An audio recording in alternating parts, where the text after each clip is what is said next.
How to free up disk space on Windows 11, 10, 8 or 7. Hello everyone and let's get started. On today's video, we will learn how to reduce or solve the disk usage on Windows 10 on drive C.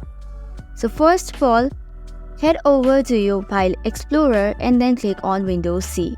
Now you can double tap on the Windows folder and scroll down until you find the option of Software Distribution. Double tap on it, then click on Downloads.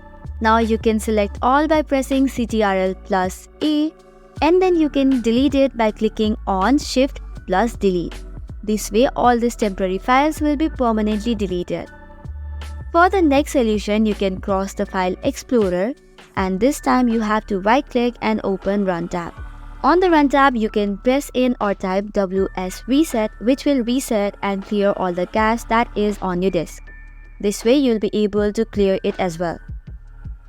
For the third solution, again open the Run tab and this time you have to type in or press in Clean Manager, CLEANMGR, and tap on OK. Now you have to select all these temporary files as well as the cache files and clear on OK by clearing it. This is the third solution. Moving on towards the next solution, right click and this time open Run again. Now what you have to type is appwiz.cpl. This way you land up to this page whereby you can uninstall or modify any program.